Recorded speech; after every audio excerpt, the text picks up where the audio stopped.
வழக்கம் போல சண்டேனா ஏதாவது ஒரு கோயிலுக்கு கூட்டிட்டு போயிறாங்க. இந்த வாட்டி நாங்க உவரிக்கு போனோம்.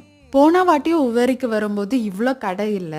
கோயிலுக்கு போறதுக்கு முன்னாடி ஃபர்ஸ்ட் நாங்க கடையில கால் நனைக்க போனோம். கால் நனைச்சிட்டு ஸ்ட்ரெயிட்டா கோயிலுக்கு போயிட்டோம். கோவில்ல நல்லா சாமி கும்பிட்டுட்டு மத்தியானம் லஞ்ச் சாப்பிட போனோம். அம்மா யாருக்குன்னே காலையிலே மத்தியான சாப்பாடு எல்லாமே ரெடி பண்ணிட்டாங்க. அப்புறம் நானும் அக்காவும் எனக்கு ஒரு பேல்பூரி வாங்கிட்டு அக்காவுக்கு ஒரு ஐஸ்கிரீம் வாங்கிட்டு நாங்க எல்லாரும் ஒவ்வொரியிலிருந்து கிளம்பிட்டோம். வர வழியில ஆவாரம்பூ பறிக்க அப்பா காரை ஸ்டாப் பண்ணாங்க. ஸோ நாங்க எல்லாருமே ஆவாரம்பூ பறிக்க போனோம். நீங்க ஆவாரம் பூவை ஃபேஸ்ல யூஸ் பண்ணலாம், பாடியில யூஸ் பண்ணலாம், டீ கூட போட்டு குடிக்கலாம். ஆனால் நான் இதை ஃபேஸில் தான் யூஸ் பண்ணுவேன். இதை எப்படி ப்ரிப்பேர் பண்ணணும்னு அடுத்த வீடியோவில் சொல்கிறேன். அப்புறம் நாங்கள் அங்கேருந்து ஒரு ஹோட்டலில் காரை ஸ்டாப் பண்ணோம்.